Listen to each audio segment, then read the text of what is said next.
Whoops, we've screwed it up already. Welcome, everybody, to the show. This is Counterclipping Show number 191 for September 21st, 2024, and I'd like to thank everybody for coming out tonight. Let me fix all this first. There we go. Okay, now we're actually on the right screen. I didn't have it up because I was busy sorting counters out here.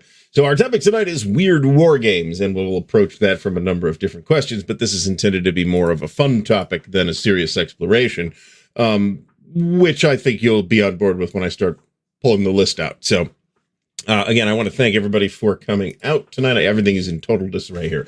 So before we get started, let me remind everybody to please do thumbs up the video if you have not done so already. Please subscribe to the channel or follow if you're on Twitch or somewhere else. And if you haven't done that already, I would remind everybody that Super Chats and Super Stickers are on. It's a good way to get your comment highlighted. Will guarantee a response from me of some kind. I will try to respond to my best. I will do my best to respond. I'm just distracted by all the funny things in the chat here. I'll do my best to respond to any super chat or super sticker to the best of my ability, but I don't guarantee a satisfactory answer necessarily. And of course, there's links to all the other ways to support the channel in the video description. Big shout out to Dan Webb, who has stepped up at the hero level on the Patreon. So thanks very much, Dan, for the support. It is greatly appreciated. And a big shout out to our good friends at Noble Knight Games, and we'll talk about quite a bit of that tonight. There is an affiliate link in the video description if you want to help me out a little bit with the store credit over at Noble Knight. Our latest Noble Knight campaign does get an update this evening, and I'll get to that in a few minutes as well. And of course, there's a link in the Ardwulf Lair to the Ardwulf Lair Discord server in the ticker at the bottom of the screen. Tonight we are clipping Federation and Empire. I'm taking a break from advanced PTO for probably just this week. I'll probably get back to it. We are drinking, and we'll talk about this in a bit, Ledaig 10-year-old. This is made by Tobermory, but it is made with peat smoked malt, unlike the regular Tobermory. But the interesting thing about this, which you cannot get in Ohio, and this is bottled at probably 40%, I would think. 46.3, actually.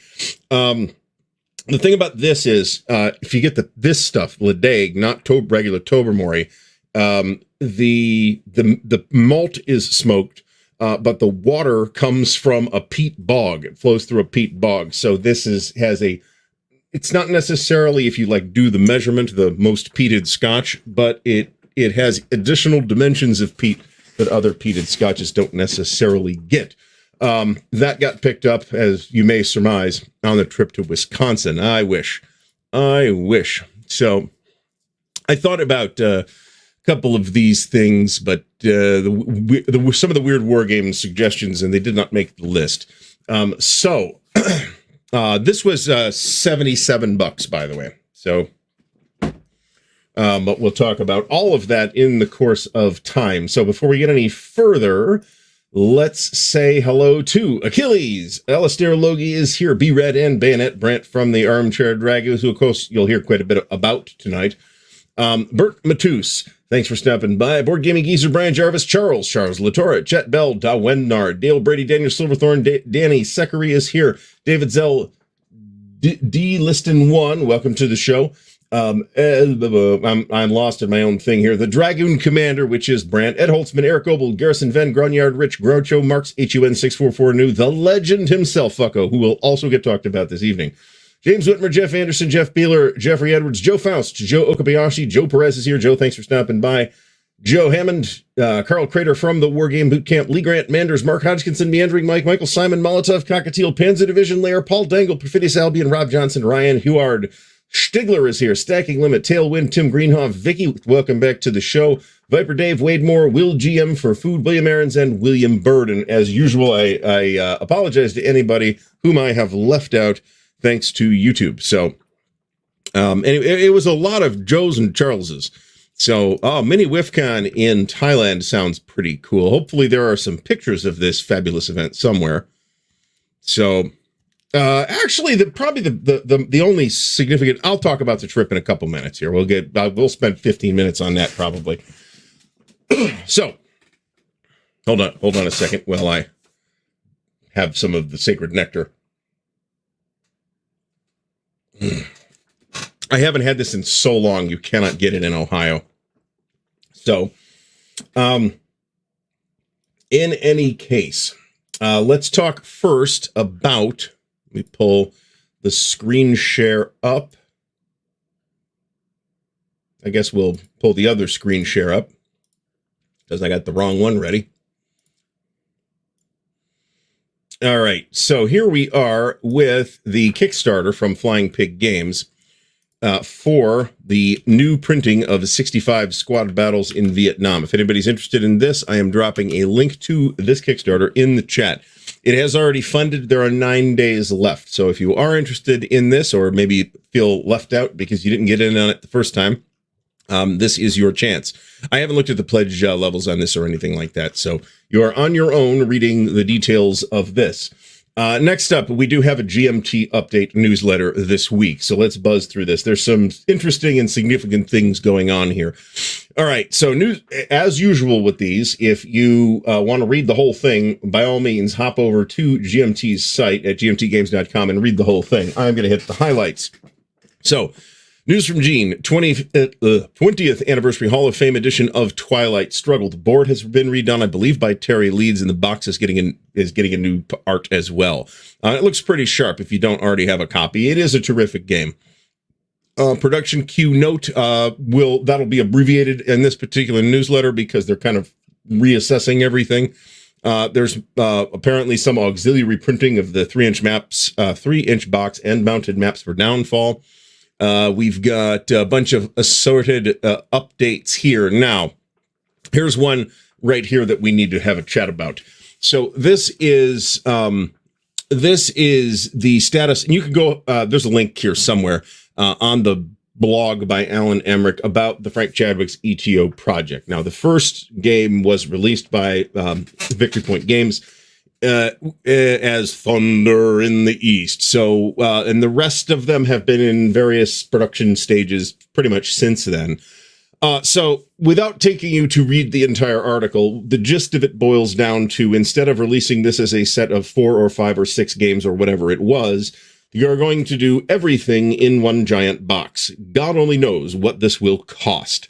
However, at least it's coming from GMT that will have the benefit of some economy of scale that other publishers might not. So it might not be as expensive as we all might just assume based on how ludicrously large it will be.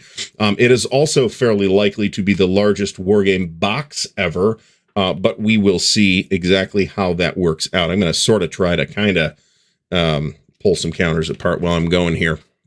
So if you're into that project, this is an opportunity to go take a look at what's going on with it. I have not really paid close attention for a while. It is certainly a project with a great deal of potential, and I will resume keeping an eye on it as soon as there is some kind of actual production news or status update, like we think it's going to be out next year or whatever. So, well, we will see.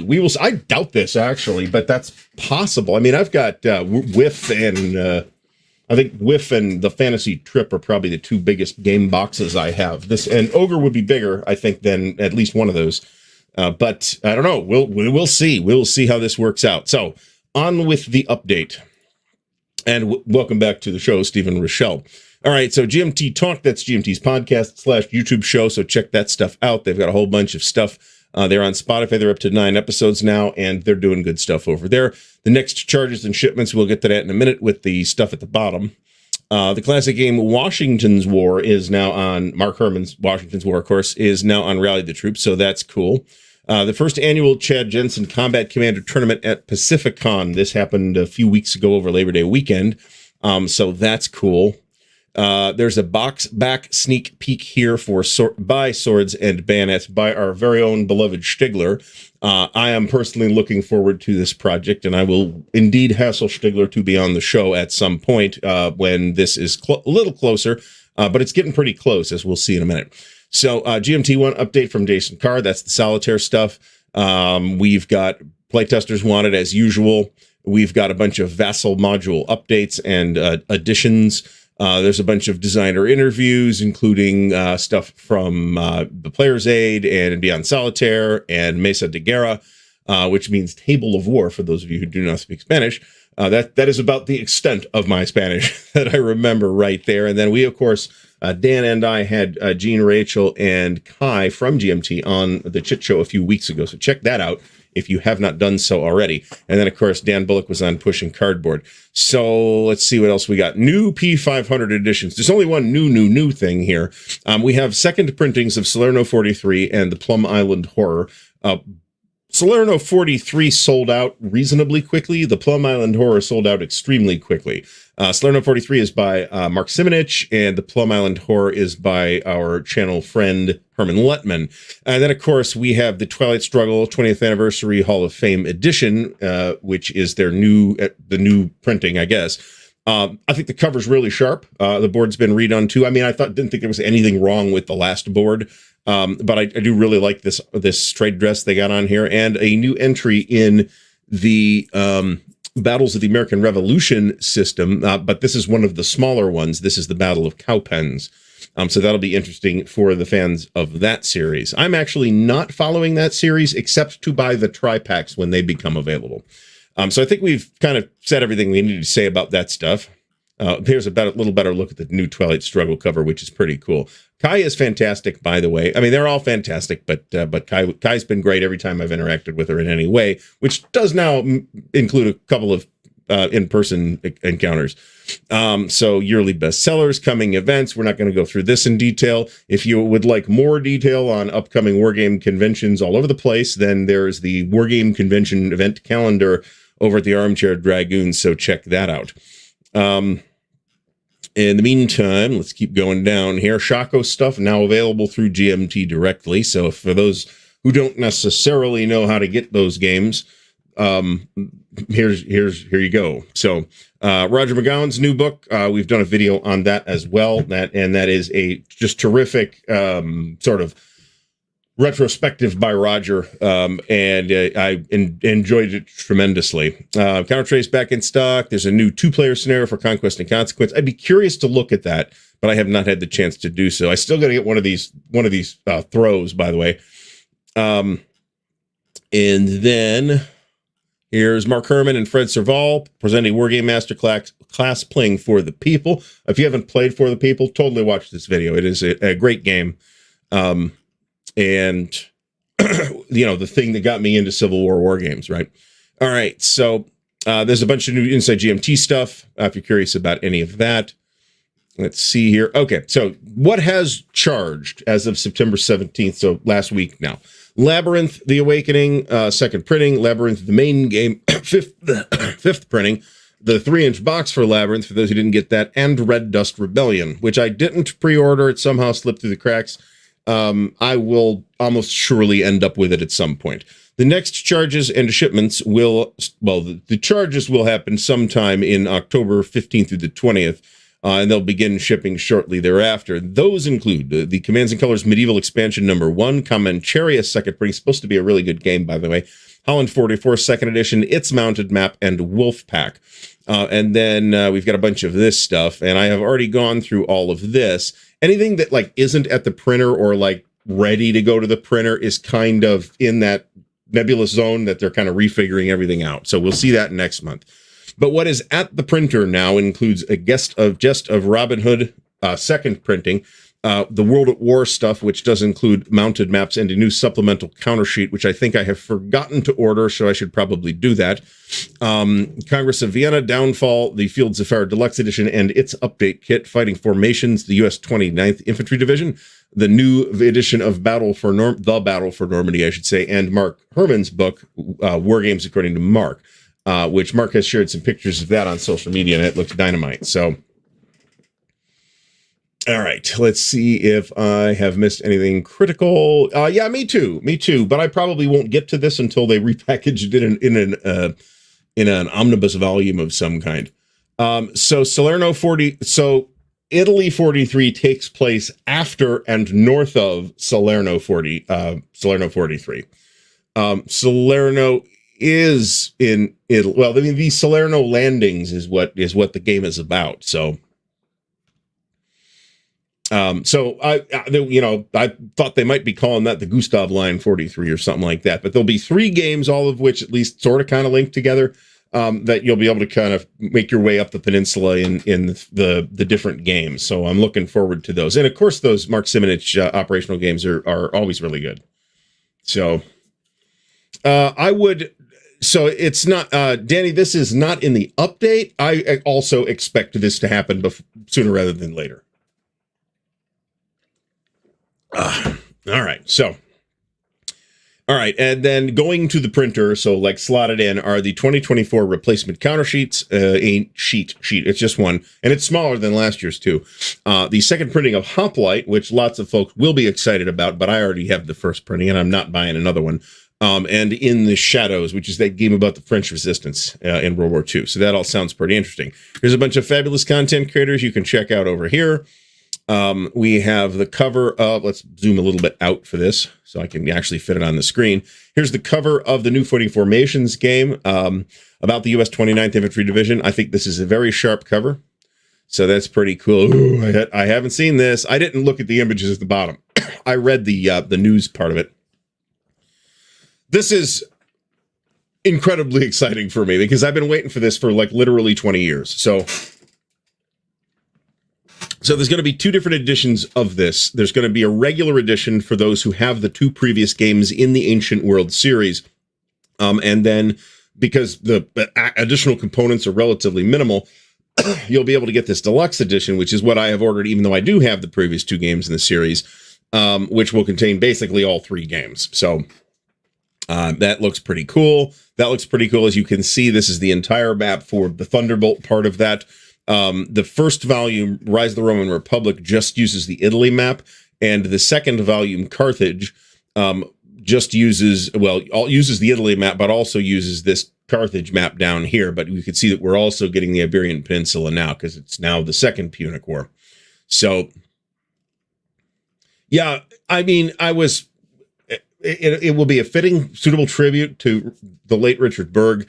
And I personally was waiting for this for ages. So, maybe this will be the last new thing we see with Richard Berg's name as a designer on the cover. Maybe not, but I think so. There are reasons for that name, however. So, but you are not alone making this connection either. So, all right. So, what else do we got? Fading Star, designer Jan de Villeneuve, Insurgency and Piracy in Somalia. So this is topical, given if you watched the show with the GMT folks on there. I also do. Both the Roman and Carthaginian political systems are interestingly modeled there. Decisive Action, is that Joe Chacone's? Yep, that is indeed Joe Chacone's tactical game, modern tactical game.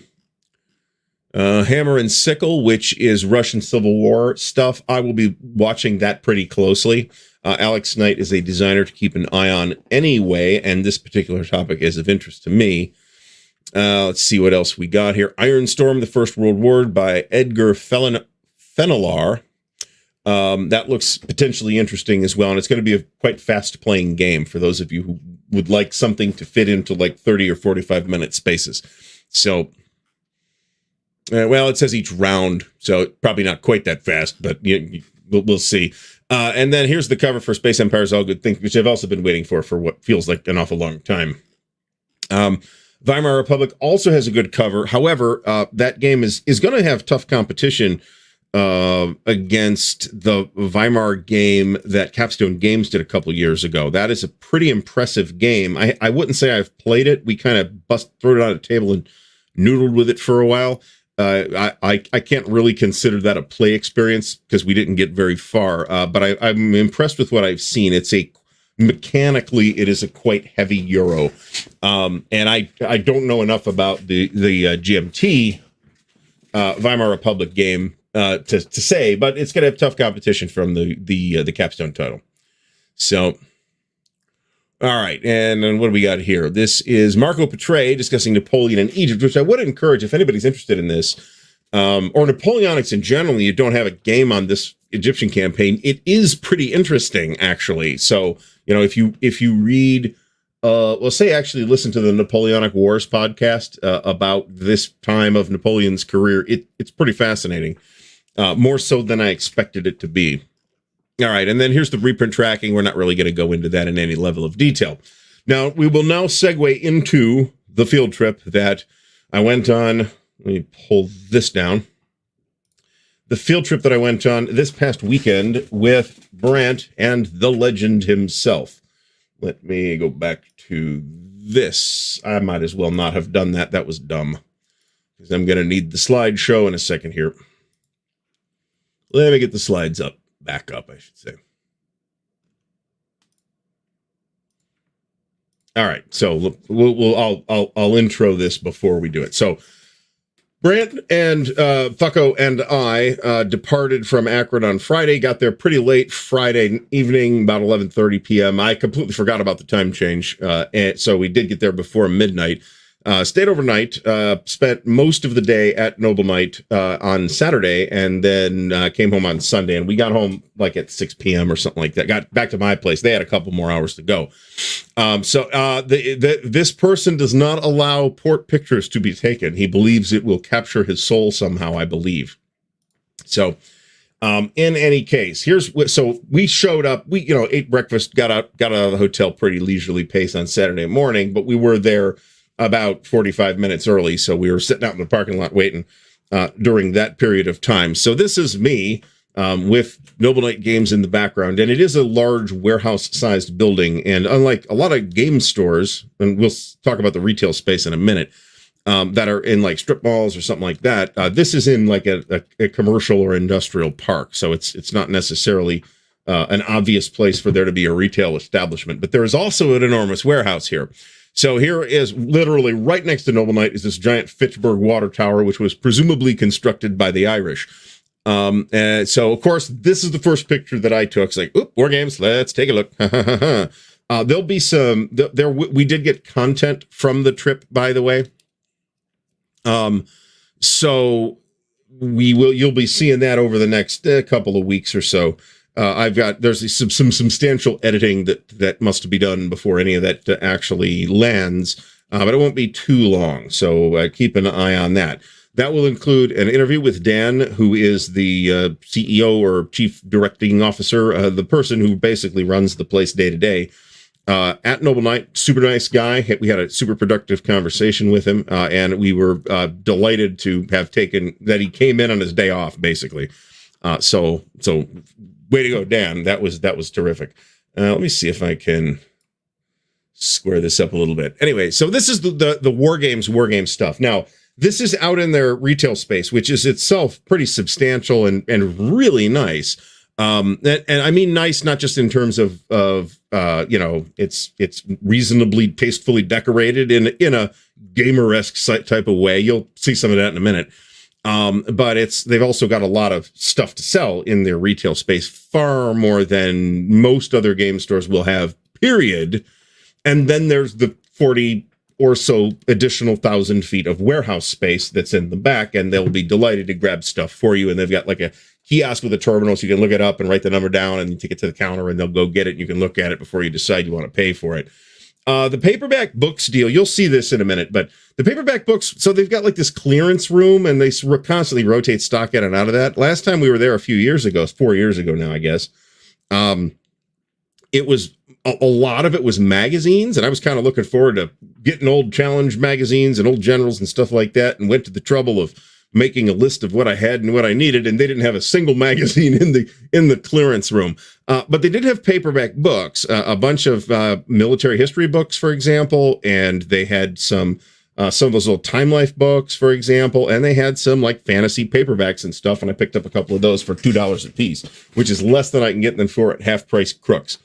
So I would also like to see this for what it's worth. I'm not sure it'll happen, because even if it's just a repackaging, right, they've got to allocate manpower to it.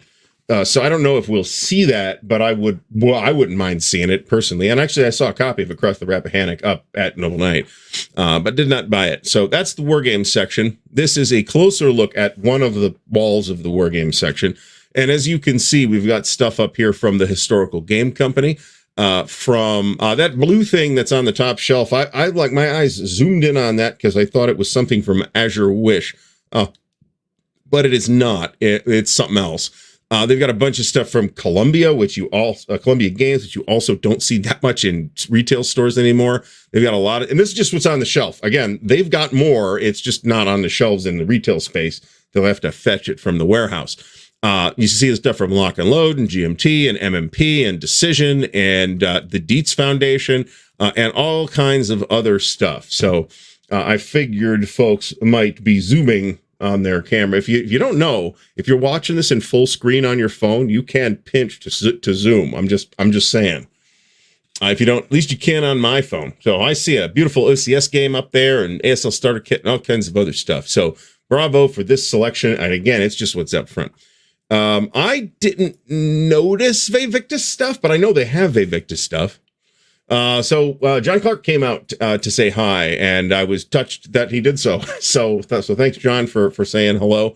He had to take off after a couple hours, but we were there. He was literally there checking us out, taking pictures, which aren't in the slideshow because Fucko is in them.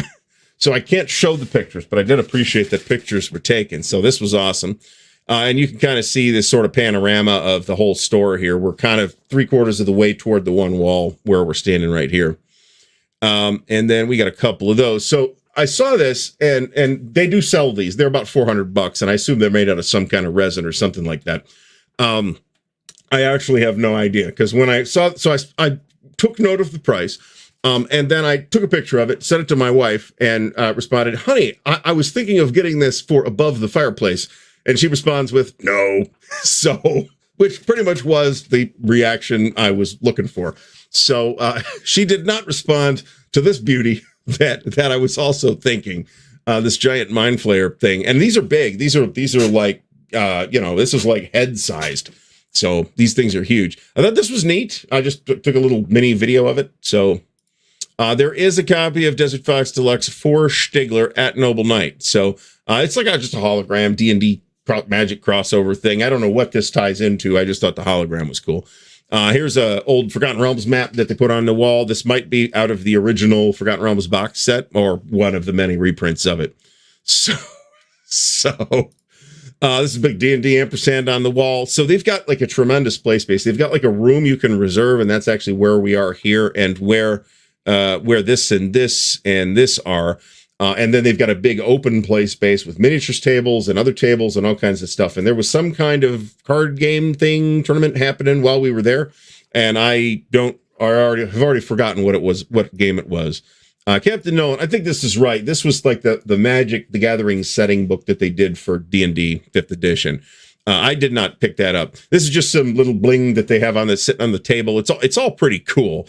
Whose game room doesn't need a polearm rack is what I say.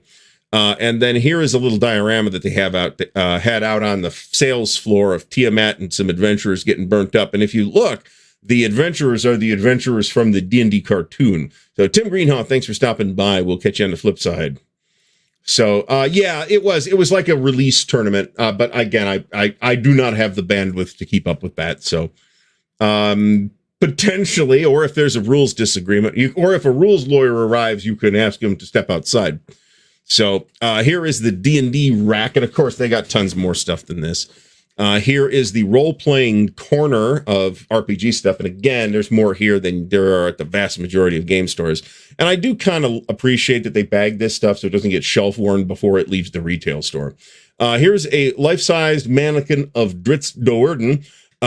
This is for sale, but there's not like a price tag on it, I guess. And we didn't actually look the price up because I wasn't serious. If I would have brought this home, my wife would have murdered me.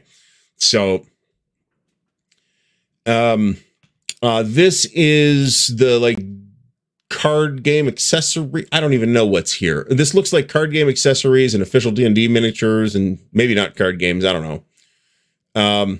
Here is a miniatures of some kind, including GW miniatures. I've been out of this scene for ages, too, so I didn't pay too close attention. Some of Brant's pictures are in here as well, but they're in there at the end. Here is their painting and paint supplies nook here, and if I was painting miniatures, man, I would have gone nuts here. There's a lot here. You can see they've got like 6 or 8 different lines of paint. So, Here's one of the counters that they have in the retail space that's got Magic stuff and other card game stuff. Here's more miniatures. Here's more miniatures. My phone got an infection from taking pictures of the miniatures. Here's some board games. So we went to lunch at a Wisconsin Madison place, German place called Prost, which I was super excited about. And then it was okay. It wasn't bad, but frankly, either of the two German restaurants that I've been to in Columbus are at least as good. This was the sausage board that I ordered. And no, I did not eat all this. The mustards were probably the best thing on the plate, to be honest. The mustards were really good. The Weisswurst was okay. The currywurst was pretty good. The potato salad was pretty good, but maybe under-seasoned. And I did not care for the sauerkraut or red cabbage at all. And I do like sauerkraut. So anyway. All right. This was just a book I took a picture of because it sounded interesting at Noble Knight, so I could look into it. I did look into it. It looks like it is interesting. So shockingly. Here is the list was supposed. Okay, these are the last pictures. So this is most of the loot that came with us. So bear in mind that we loaded up the Subaru Outback, the official vehicle of Wargamers 2, apparently, and it was packed. And it wasn't all my stuff. Brant brought stuff and Fucko brought stuff, but and I'll show you before and after pictures of that too. So that the stuff that got turned in is not all mine. This was all of the stuff I got from Noble Knight.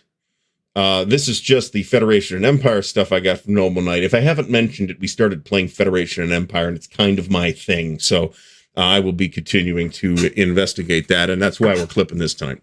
So, and I've had the main game for a while. I just hadn't had any of the supplements.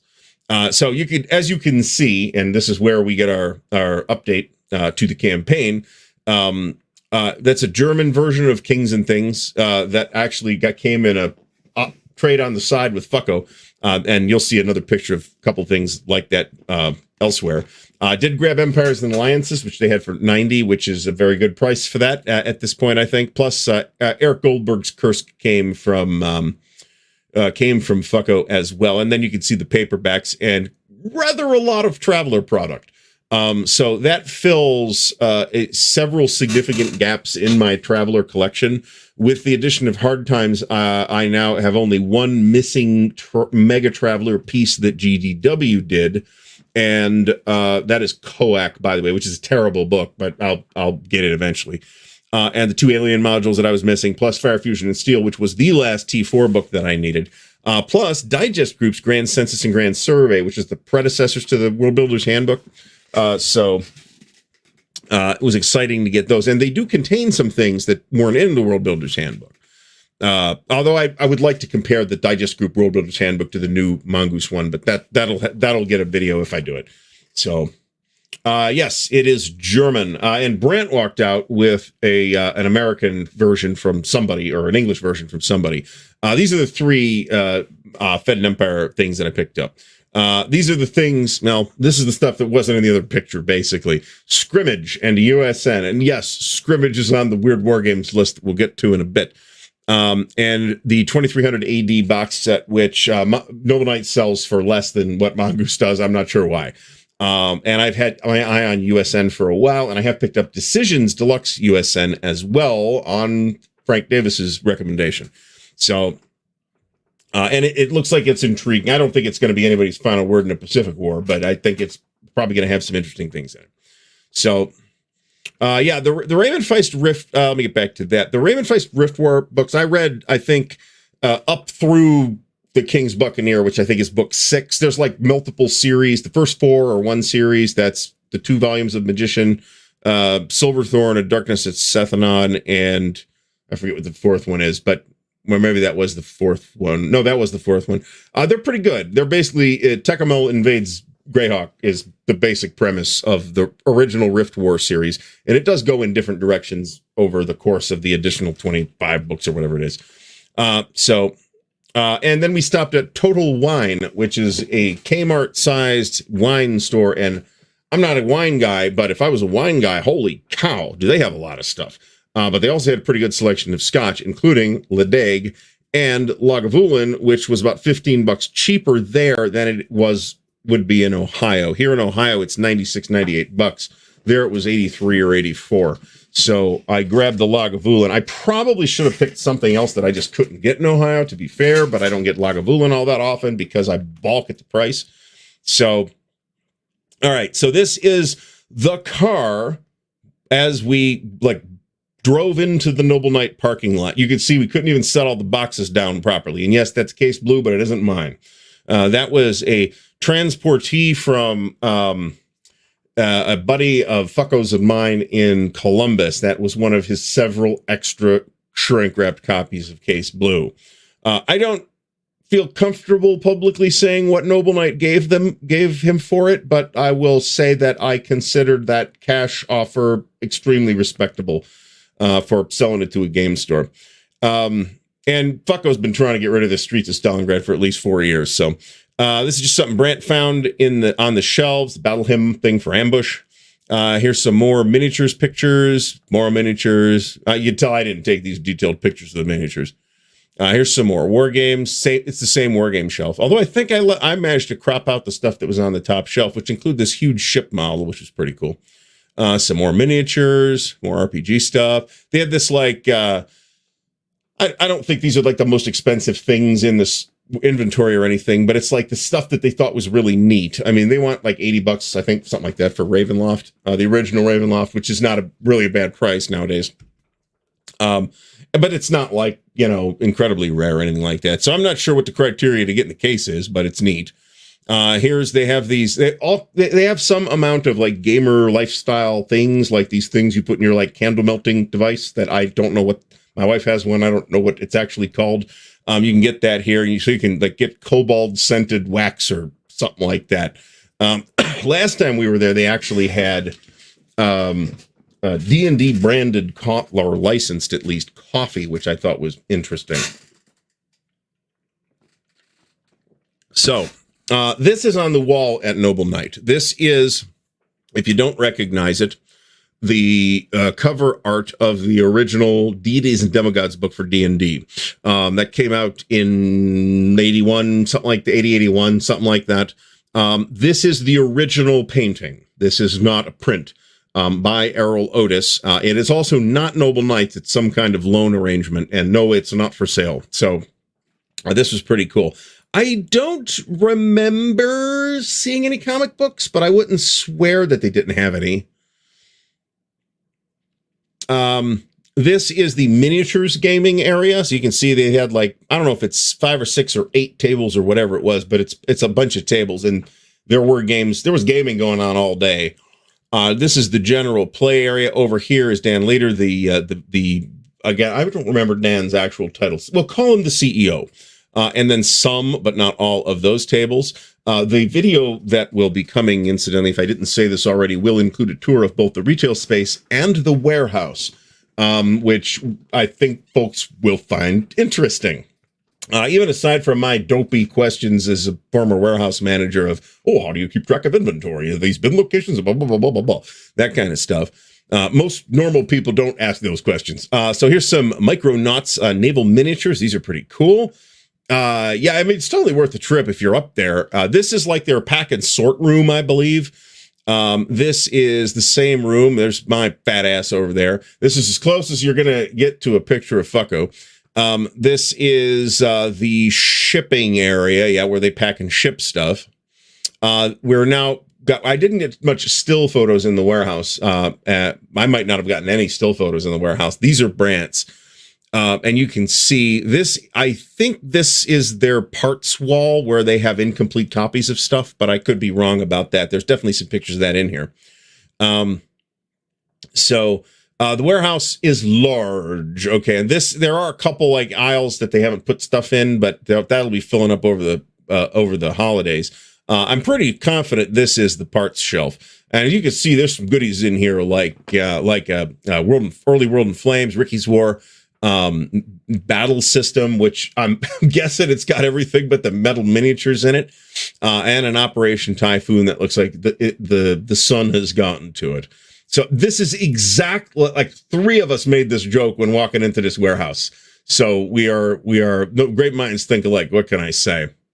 So hey, We did have some kind of businessy conversations, not like, as sponsors or anything like that, but we did have some kind of businessy, conversations that I thought were productive. So maybe that'll turn into something. I don't know. We will continue those conversations. Where are we going here? Okay, so here's some ASL stuff. They do kind of try to group the games together. So if they've got, you'll see this in a minute. This is definitely the parts wall because my fat ass. And I was ogling this soapbox copy of Wellington's Victory, and I didn't get around to asking them about it. But if it was like just the box, I might have wanted to buy just the box and then throw my TSR copy into it. You can see a blue and gray quad there too. You can see a bunch of copies of Flat Top. Somewhere else on this shelf is a bunch of copies of Avalon Hills Flat Top. More of that. This is kind of a sky shot in one of the aisles. They're pretty high aisles too. Here's some of the old American Heritage games from Milton Bradley. A lot of folks cut their teeth on that stuff. I'm going to kind of buzz through Brant's pictures of random stuff in the warehouse, but I think you'll probably agree that there's a bunch of interesting things going on here. They have an entire aisle filled with nothing but playmats for various things. Generic playmats and game-specific playmats. It's impressive. So I didn't know there were that many playmats. Here's a shelf with some gamers and MMP stuff. Here's some more gamers and MMP stuff. Here's some stuff from Avalanche and L2 and some stuff I don't and your early-ish Narvik too. And then Brant got these little playset pictures. Probably a lot of us either had these as kids or saw the ads for them in comic books and wanted them. This is the Iwo Jima one. And of course, we bought this one for Brant for his birthday. So, because he's so very into Civil War. Yeah, we may have said something to this effect too. I think this is Brant's Verstplatter picture, because you're not going to not take a picture of that. This is the car leaving Noble Knight for the day with all the stuff we got. Fucko walked out with a couple games. Brant walked out with a couple games. I walked out with this cardboard box full of games. I had the most stuff by volume, but Fucko made out the best because there was a case blue in there and a variety of other things, plus all those SPI flats were his transportees as well. So that reminds me then to fix everything here to do our official update. I only bought one thing on the way back after this third time we were there, which was the 2300 AD, which then I remember, it's like, ooh, I should get that because they have it for a terrific price. So we are officially adding Highway to the Reich 2nd edition, unpunched in the soapbox. There is some corner wear, especially where this corner's these bottom corners are a bit weak. It is otherwise, in fact, and somebody went through with a highlighter in the rule book, like a lot of highlighters, so we'll have to deal with that at some point. But I forgot where I was going with that. But it's in great shape overall. So we are officially up to 80%, and the only thing remaining is NATO Division Commander, which we might be updating next week. So we'll see. That will be another outside Noble Knight purchase, but it will complete this particular campaign. And pending the results of something else cooking on eBay, I may know what the next campaign is. So I need to mention, however, let's pull that down. I do need to mention that Noble Knight right now and through, I think, the 24th, we'll get to this in a minute, is having a store credit kickback. So if you buy stuff from Noble Knight right now, either in the store or on the website, you will, in October, you will get a 10% of that back in store credit. You can't use store credit for your purchase, however, because store credit for store credit would just be crazy. So there's details on here. You'll see this if you go to Noble Knight. Please use the affiliate link. You'll see this store credit banner up top, and this will take you to this page. It tells you all the rules. So September 17th started, and September 24th will end, and then you will get the credit on October 7th along with an email notification for that. So this is totally worth doing. But my next Noble Knight purchase will be with store credit. I ended up, even though I walked out with stuff, I ended up with more store credit in left over after leaving than I came in the door with. So I was pleased with that. So let's pull this down. So this will not handicap the next campaign, I guess is where I'm going with that. All right. So, yeah, Brant bought some stuff, including Kings and Things. He's like, oh, Kings and Things. If you don't know, Kings and Things originally appeared under the name King of the Tabletop in issue, I think, 77 of Dragon Magazine, as like just a fold-out thing that you pasted together yourself.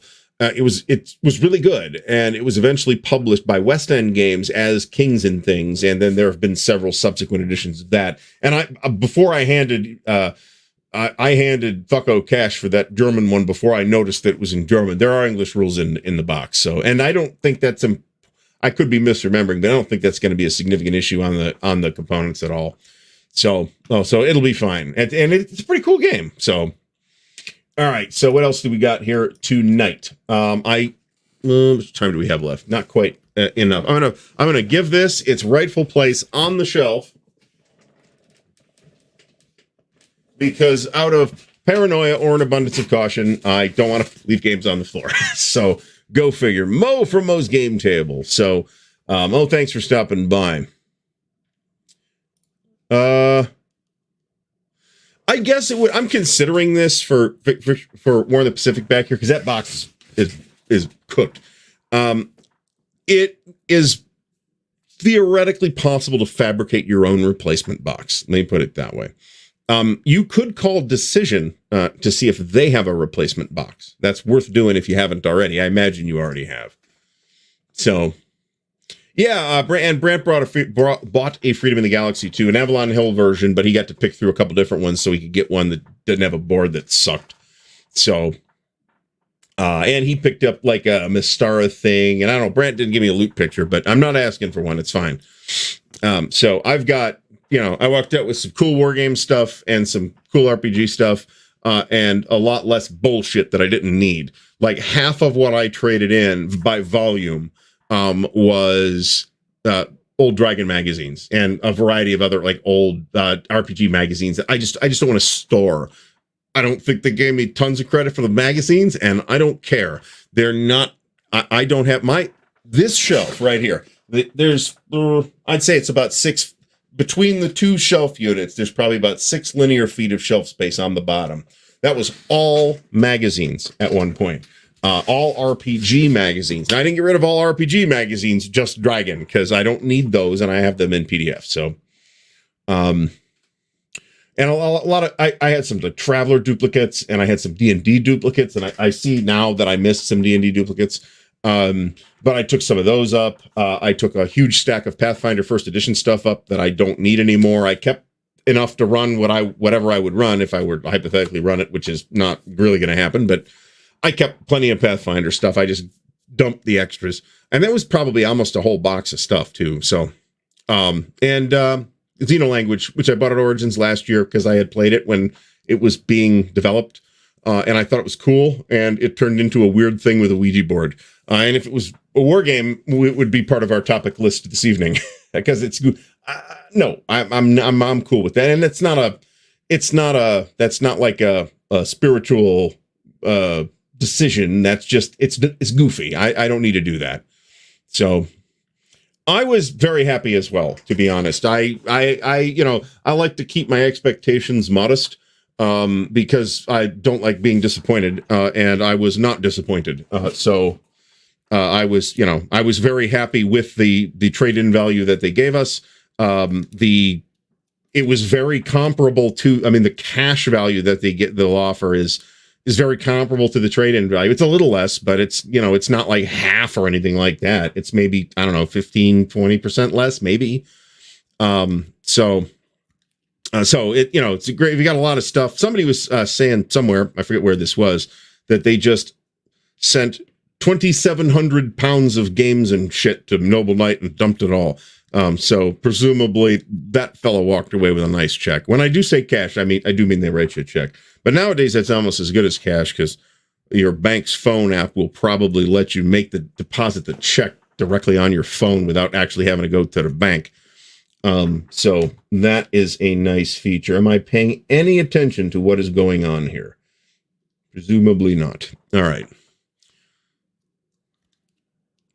So, yeah, so we had a good time. The drive, I did get some driving video. I did consider briefly, a video that we would shoot in the car of us complaining about the player's aid. But we didn't actually do that. I did give us, I mean, we were good 3 guys who like to yap in the car. So, there was constant talk. Nobody was in danger of dozing off at any point. But I did capture, I don't know, 15, 20 minutes of us bullshitting about the Rock and Roll Hall of Fame. And you might actually see that video. We'll see.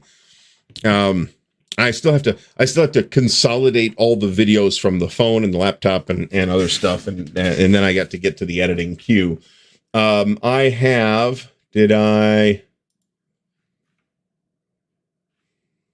did that go? I meant to give a report on the status of the editing queue, which is currently at 19. So, which doesn't count the Noble Knight footage, because I haven't added it in there. It's going to take, no, this was like just some, this was, the 2,700 pounds was just some dude's stuff. He was talking about how he sent it up there. So he definitely didn't die and leave it to somebody that didn't care.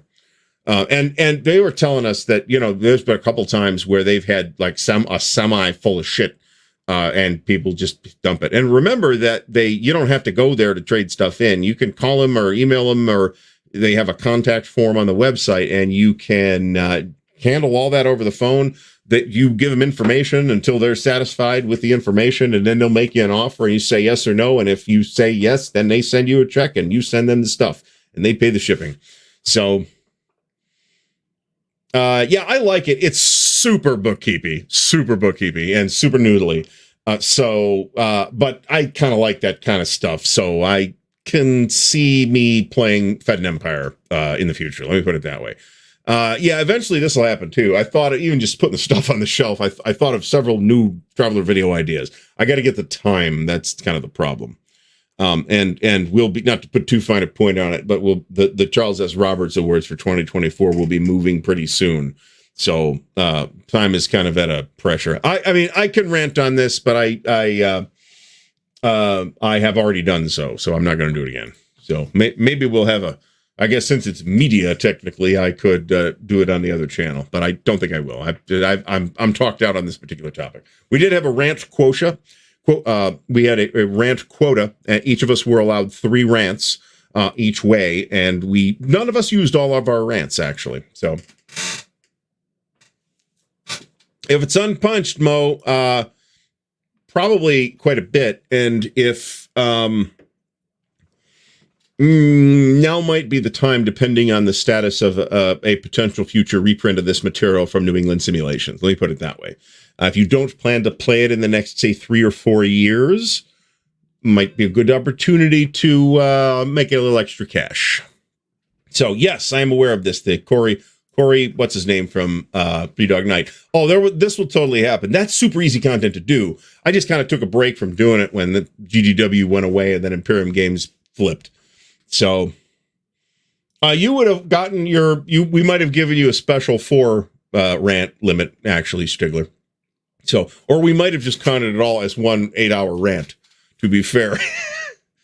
So you'd have fit right in, except that you physically would not have fit right in because there were 3 people in the car and 3/4 of the back seat was full of games.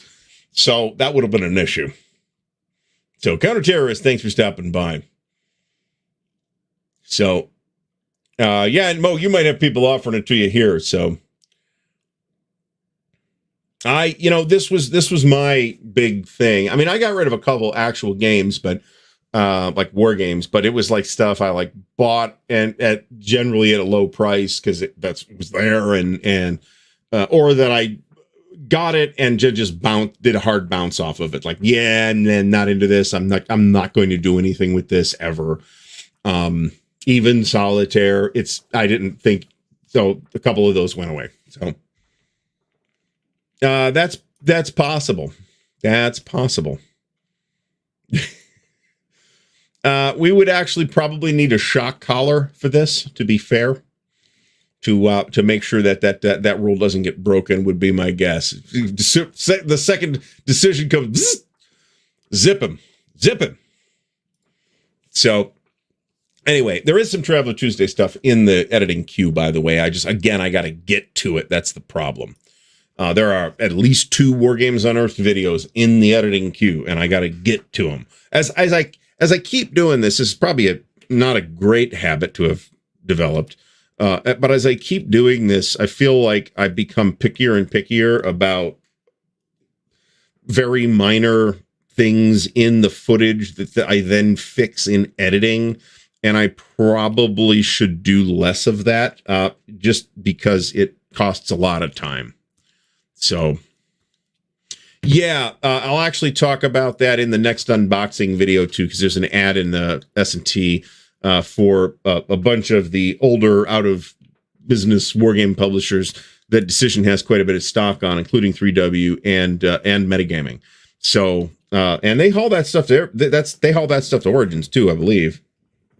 So, all right. So, I'm kind of trying to keep this stuff straight as I clip. So I'm clipping really slowly because I'm talking, but I have to look at the counters, and I don't clip and look at counters and talk all that well at the same time. So I loathe video editing for the record. I'm not particularly good at it.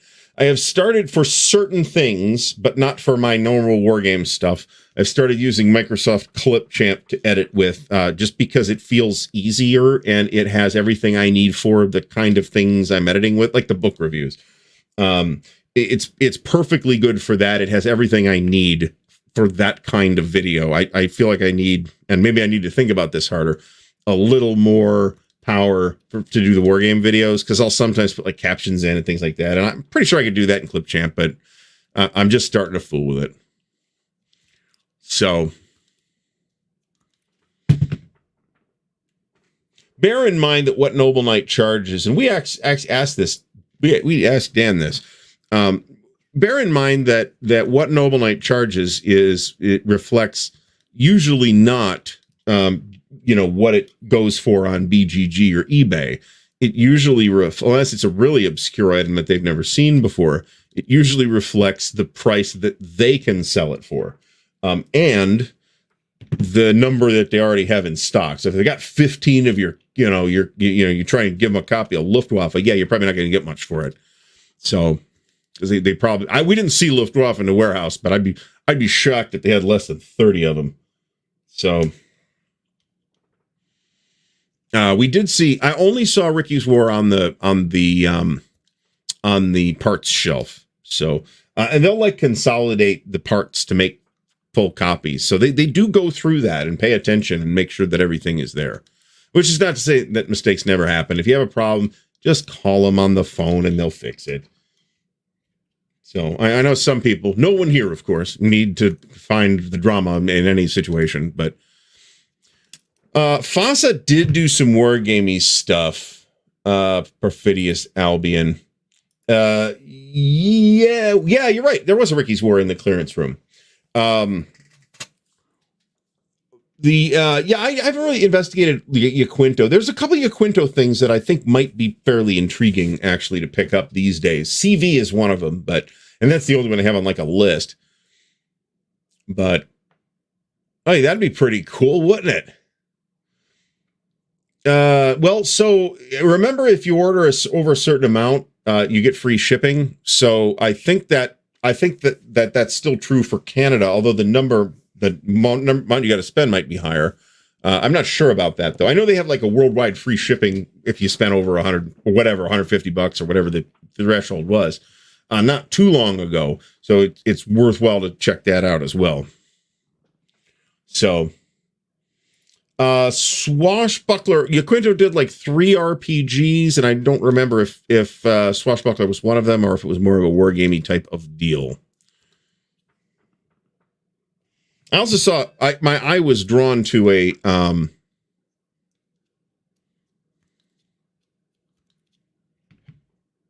not sure I'm following you here, Mike Reed.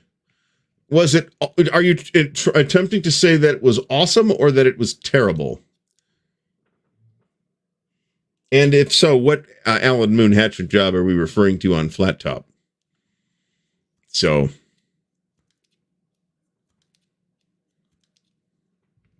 okay, yeah, that's lining up with what I remember. It is easy to get this stuff all screwed up because I think there was an RPG. There was a pirate RPG in the 80s as well, around the same time, in fact. And I'm not sure if I'm thinking of Privateers and Gentlemen from FGU or not. It might be. Okay, it's good. English for good. English, right?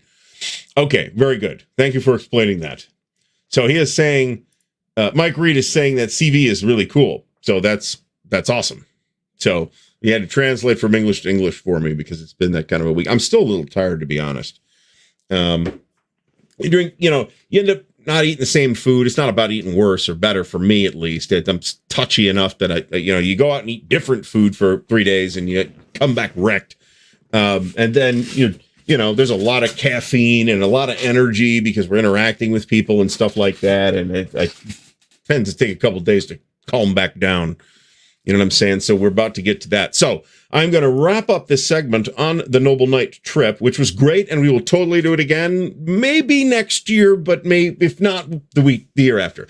It was a great trip, so I'm going to wrap it up, and then we'll move on to the actual topic of tonight. I picked a topic I could just take an hour with on purpose by hearing from our good friends at Noble Knight Games. Here at Noble Knight Games, we've been carefully growing the world's largest selection of board games, role-playing games and dice, war games, miniatures and paints, card games, and more. Going on 25 years now. Our rustic castle contains more game and hobby goodness than you can shake a stick at. Complete with careful packaging and the finest customer service the land can provide. You can buy, sell, trade from anywhere in the world, just like nature intended. Noble Knight Games. Thank you, Noble Knight. In this case, extra, because we were up there and they were fantastic. They warmly welcomed us. So I had what I believe to have been the first edition of BattleTech from FASA, and it did not come with minis. It came with cardboard stand-ups. But a second edition may well have come with minis. I played it in the first edition and didn't like it, actually.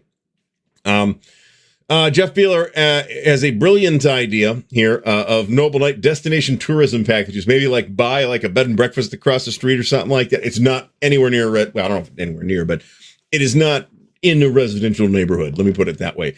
But Noble Knight does do GaryCon. So if you go to GaryCon, which is in Lake Geneva, Wisconsin, then you will see Noble Knight there. CV, right. This is why it's interesting.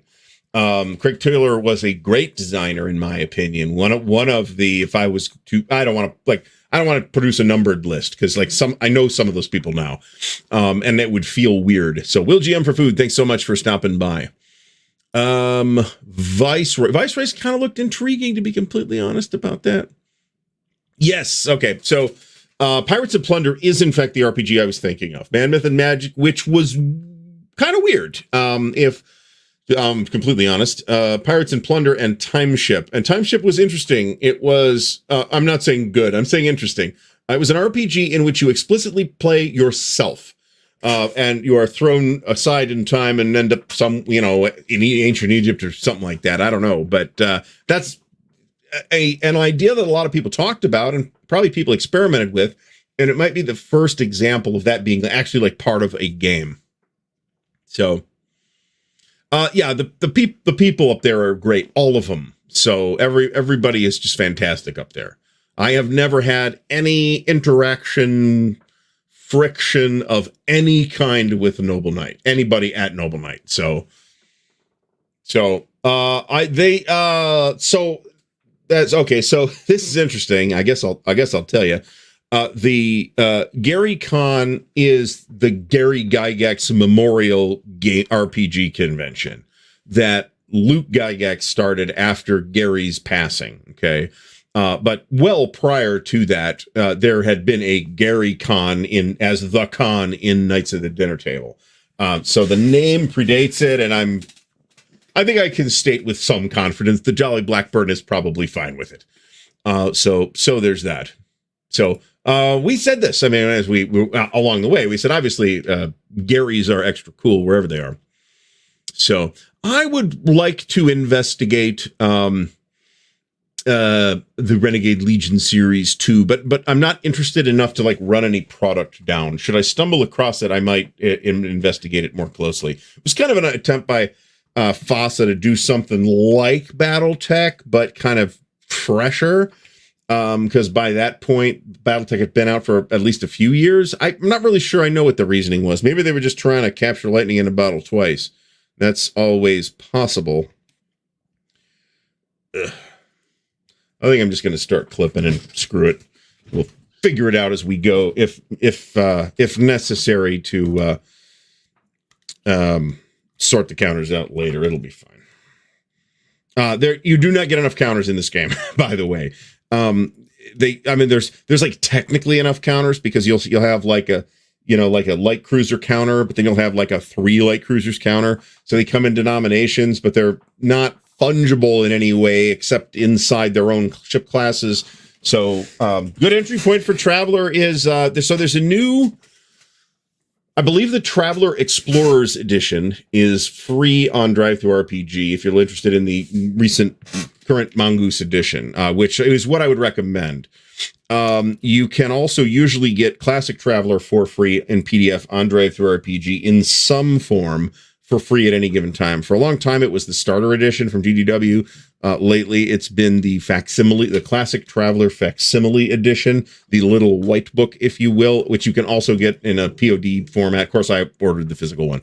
So those are the two things I would point people at this time. You might also look at Cepheus Engine, but which may have a free iteration, but that's like a stripped down Traveler thing. I think you should probably look at actual Traveler at this point, particularly since you can do so for free. So anyway, I remember that. I never played this, but I do remember this. And I'm not getting back into Starfleet battles for the record. I have the core set and advanced missions, and I'm good on Starfleet battle stuff. I have much less interest generally in tactical stuff than I do of strategic and operational. I mean, operational would be awesome, but this has a lot of operational chrome. So there's that. Ooh, Bug-Eyed Monsters. I wasn't positive that could be called a war game. I mean, I remember it, but I've never played it or even looked at it. So, all right. So let's get into actual topic of weird war games here by closing all the other stuff that I don't need now. And I guess we'll go in, I mean, kind of weird from a fun or neat or weird, right? Type of angle. So we'll have a variety of different degrees and levels and points of weirdness here. Go there. Starting with The Creature That Ate Sheboygan. Now, this is actually the Simpubs UK cover, and I think it is a dynamite cover, actually. Really good cover, and it doesn't look like an SPI cover, though. Drew Detterer says that Bug-Eyed Monsters is a war game. So, okay, fair enough. I don't have, like, the usual 20 things here tonight either, though, so... because I knew I was going to end up talking about the Noble Knight trip for quite a long time. By the way, I'd like to congratulate Brant on his vehicle's aftermarket built-in fire suppression system that resulted in all of the seats being completely soaked on Sunday for the drive home. Thank you, Brant, and whoever did that particular work. I will point out that I have the same vehicle 2 years later, and I have never had the problem where the entire vehicle just fills up with water to your neck. So... that was the only real hiccup the entire weekend, to be completely honest. So, SPS Blitzkrieg. Yeah, I mean, one could make this statement about Dungeons and Dragons too, right? Yeah, but a lot of the things that make me think of this, I could probably examine the assumption a little more closely and come up with several Hollandspiel war games that this would apply to. But I kind of came up empty without like going through a list of them. They do a lot of unusual games that have unusual messages and themes and mechanics, but a lot of them are also not war games, and that's the other variable. Where is the overlap? Because there is some. I just have to think about it. The only thing I came up with was Supply Lines: The American Revolution. So...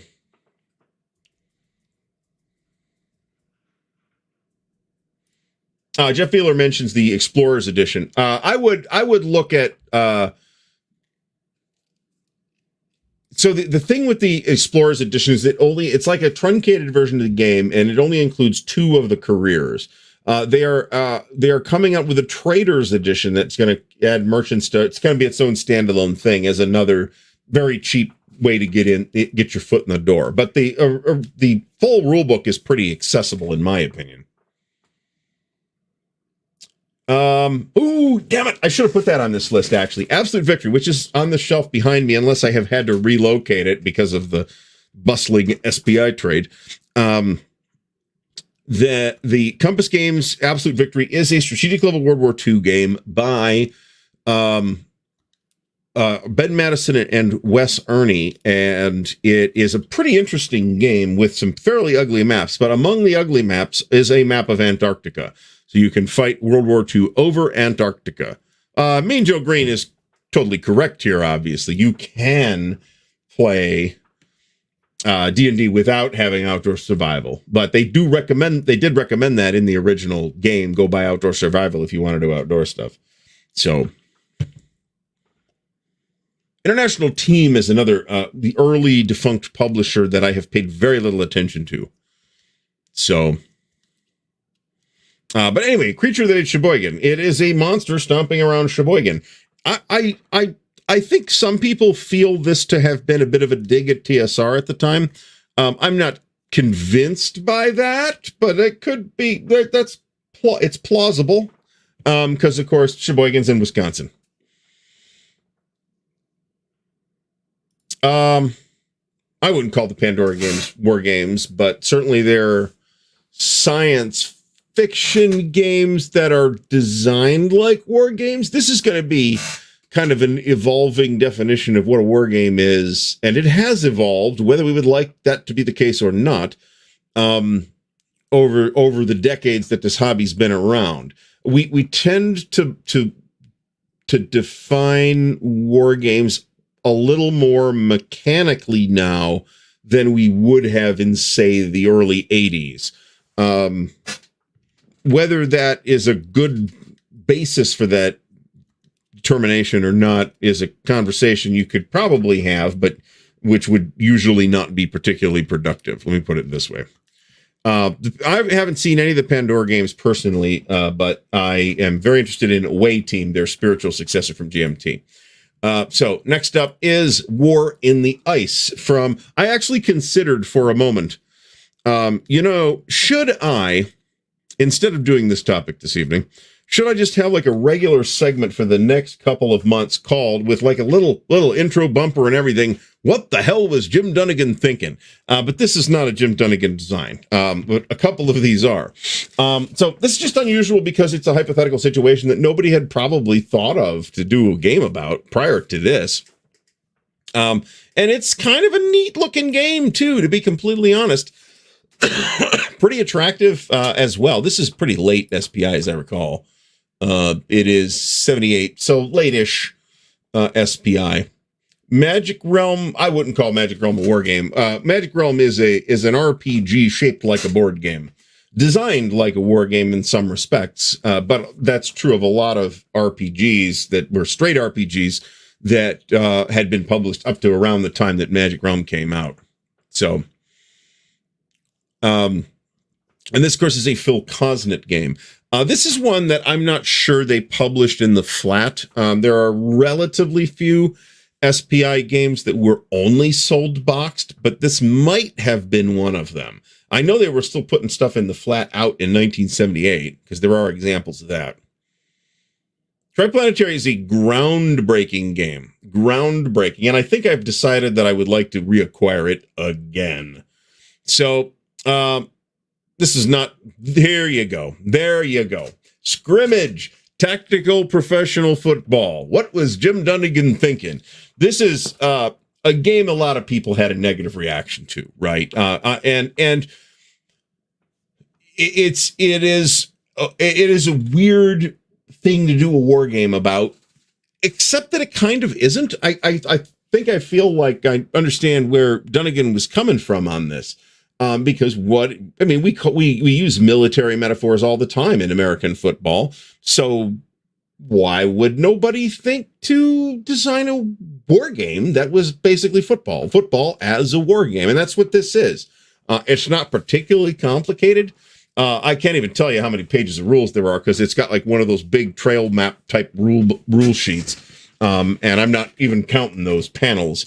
But it's intriguing enough and was not expensive that I saw it in Fucko's slush pile. And I'm like, yeah, I'll give you something for that. I'm happy to give you something for that. And frankly, I probably overpaid for it by about double. So, SBS Objective Moscow, I don't know. I mean, once you've swallowed the premise of Invasion America, is Objective Moscow any different? I mean, thematically, it's just the same thing. The mechanics are different, but thematically, it's just the same thing except for the USSR, right? So, there's a huge pile of these games with this theme, and I didn't want to get lost. I just didn't want to get lost in this topic. I did say that, right? At least twice. Yes, this was one of the 3 things I got from Fucko before Noble Knight opened in the morning.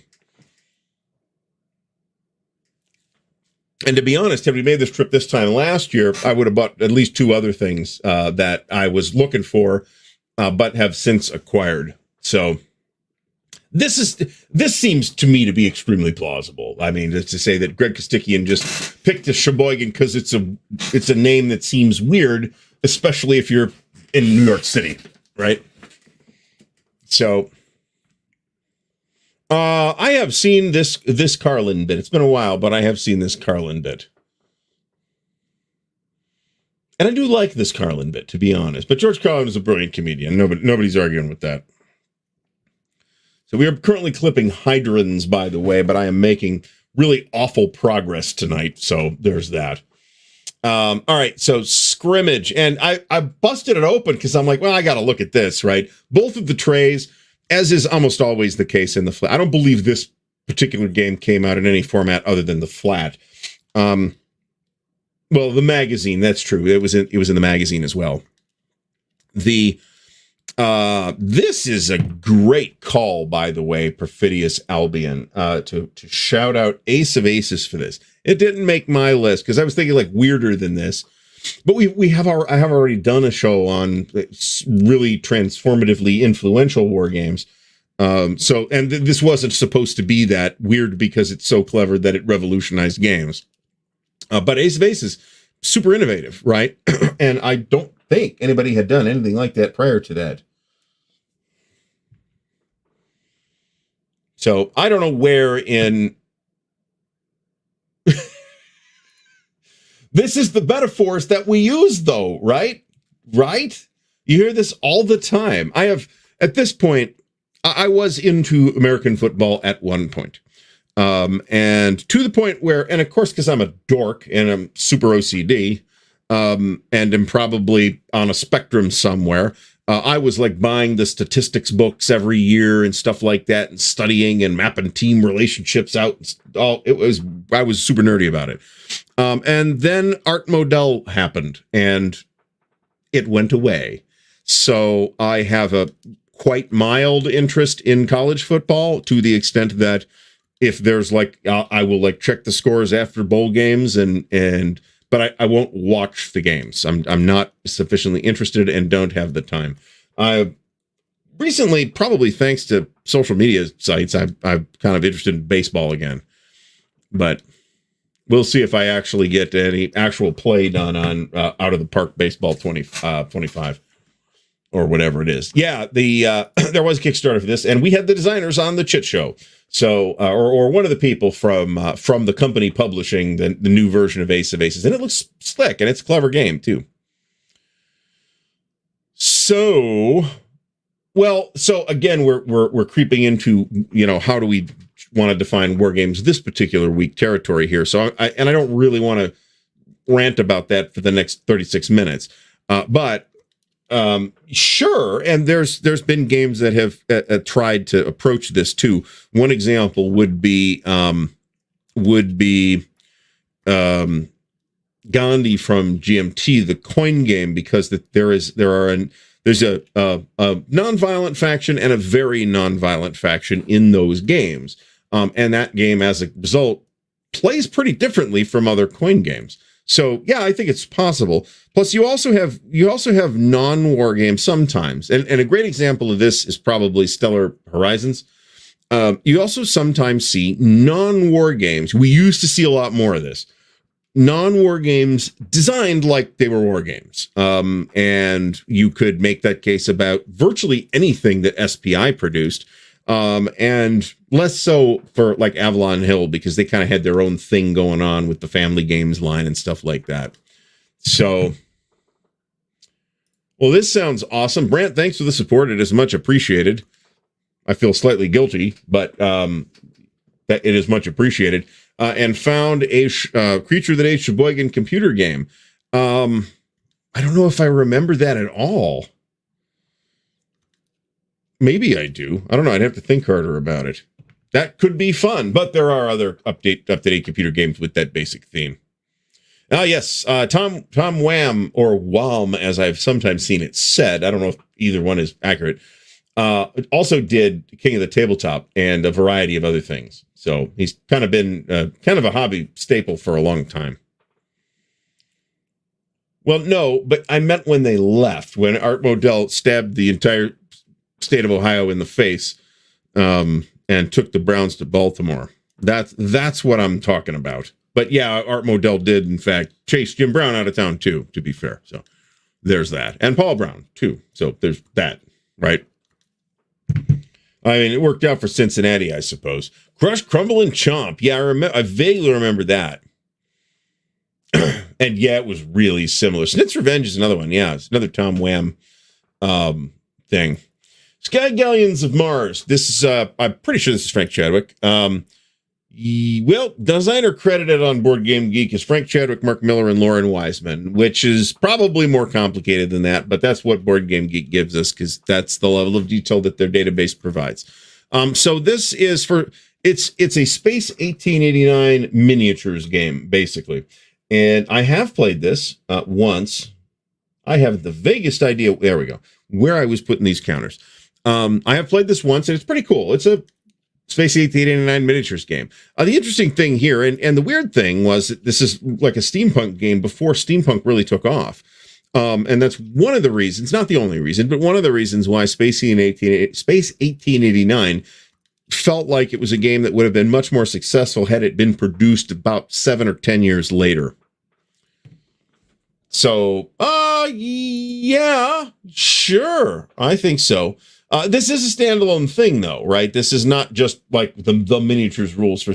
Well, I guess it is, but it's an independent product. If you bought Sky Galleons of Mars, and I did, by the way, just recently acquire. I had a later copy. Thank you, John Longshore. But for research purposes, I did recently acquire Space 1889 from GDW, the original edition. So. Pick that up after the show. I felt like steampunk was pretty stale 15 years ago. But there's plenty of folks that disagree with that, and if that's what makes them happy, go for it. I don't care if you're wearing a weird looking hat and goggles in a Target. I mean, that's not my business. So but I felt like that thematically this was weird enough. It's kind of a blend of colonialism and Edgar Rice Burroughs, which are two not 100% separate things in the first place, as far as the RPG goes. But then it kind of I don't know. I would have to spend more time on it than I wanted trying to explain it. But it's an interesting thing, and I put it on here. Kriegspiel by Tom Shaw. This is kind of infamously one of Avalon Hill's worst ever wargame-ish products. That might be a little hard, but the story that I've heard, and I don't know whether this is accurate or not, it could easily be urban legend, is that they needed a game pitch or design basically ready to go immediately, and this is what Tom Shaw came up with. It is this very sort of weird, abstract super abstract thing. I don't think Kriegspiel tells you anything about what it is, and it isn't really anything. It's another one of these like historyless war games where it's not tied to anything, and therefore I have no reason whatsoever to be interested in it in any way. I mean, based on its theme, such a game could be intriguing mechanically, but this wasn't. There was not enough in here for it to be interesting in that way either, in my opinion. Cod Wars. Yeah, that's actually, that would have been a good one, yeah. And I'm always looking for suggestions from the chat with this stuff. John Carter is not on the list, but it would fit. And the reason John Carter is I think does fit is for the mechanical approach there. And I don't know if Mark's here tonight, but it's kind of several independent but linked games that kind of all happen at the same time. And there have been a couple of the things to do that, but I'm not sure anything did that before SPI's John Carter.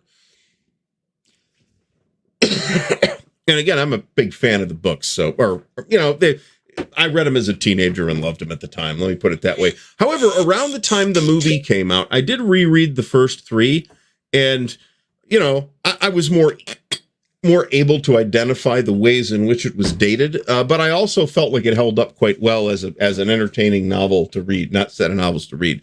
Same thing applies to the Blenzman books, by the way. They're even more dated than even Tarzan, much less John Carter, in a way, but they're still entertaining to read. So yeah, this is one nobody liked. So Mandarin Mike, thanks for stopping by.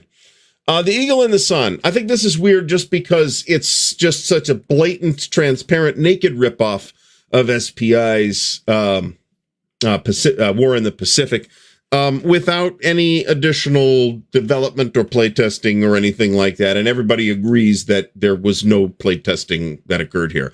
The pieces are kind of nice, and if you wanted to, I suspect you could use this counter mix for War in the Pacific. And probably the maps too. So, and for its day, it was an attractive game, but it here stands in place of everything that FGU did, where I just think they were just wildly off base with everything they tried to do. That is a perfect example of them just not getting it. Well, I mean, this is obviously absolutely accurate. But part of the reason is, he was using pulp staples at the time, right? But everybody copied off the same stuff. So, and a lot of people were influenced by Burroughs. So a lot of the later pulp stuff, remember, Burroughs started in 1912, as I recall. His first book was published, The Princess of Mars was published in 1912. So remember that, he himself influenced a lot of that. So it's kind of like watching the John Carter movie and thinking, boy, this is this really resembles, Avatar, right? Which is like, that's the movie. So yeah, let's not dwell on the fine work of the Fresno games. So, Campaign for North Africa. This, of course, has to be. Ooh, that's actually a pretty good one. That's good too. I do kind of have a game in this slot, if you will, from SPI, and maybe that's why I didn't think of Strategy 1. But this would have been an interesting one because it's like cavemen to modern guys with tactical nuclear weapons or something like that. Campaign for North Africa. I think you have to say that this game is weird on the basis of just the level of detail and paperwork and micromanagement that you have to do where you're tracking. It's not quite individual jerry cans of gas, but I mean, good as, right? You're tracking all kinds of different things. And then tracking all the individual components of your formations separately on off-map displays. When you move one counter around, it's the 8th Army. Well, it's not the 8th Army. I think it's a more or less divisional game in most cases. You can have divisions and one smaller unit. There's brigades in it too. Let me put it that way. I feel inarticulate tonight.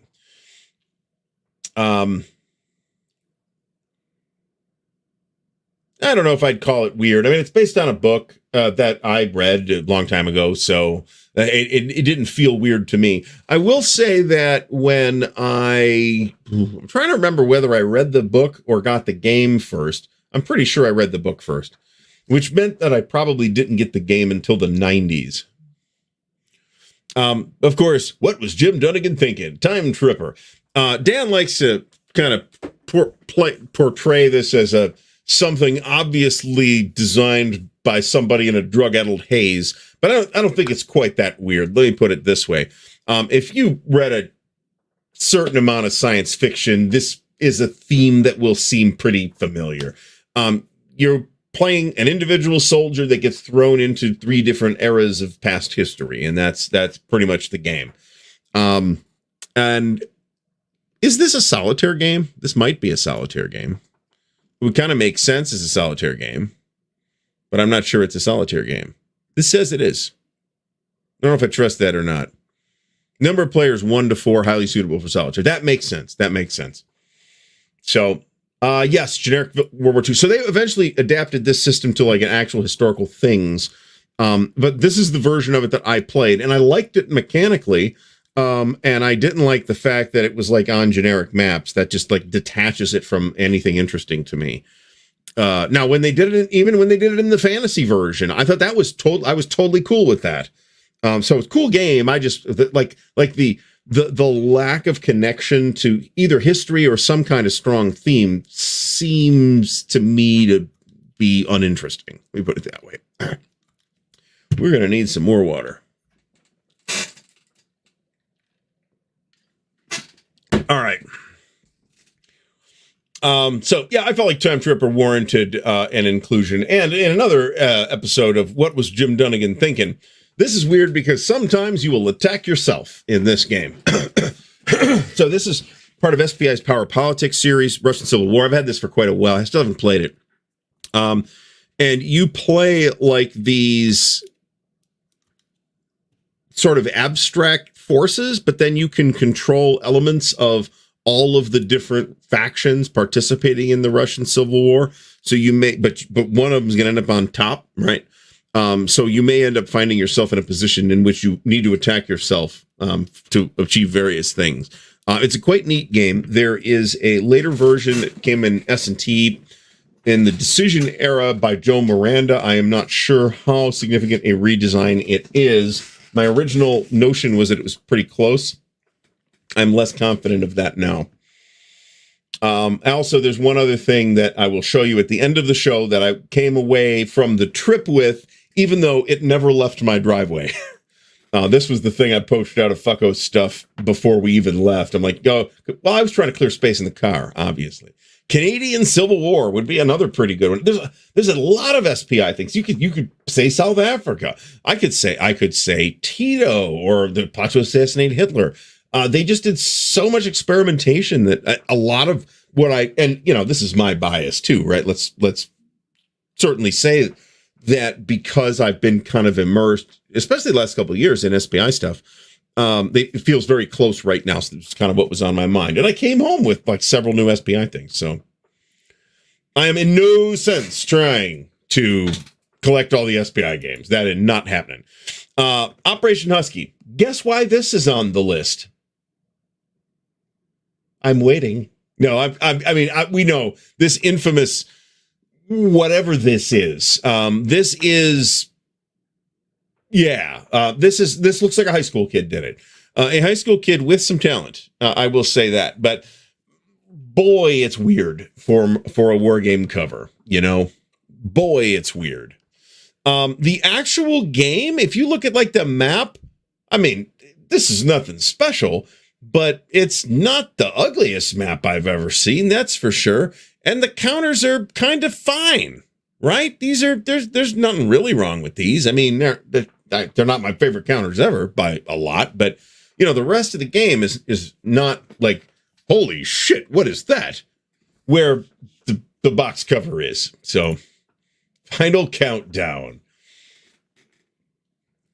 Oh, I remember this. This is a good call, actually, where they put the Nimitz, the nuclear powered aircraft carrier in Carrier.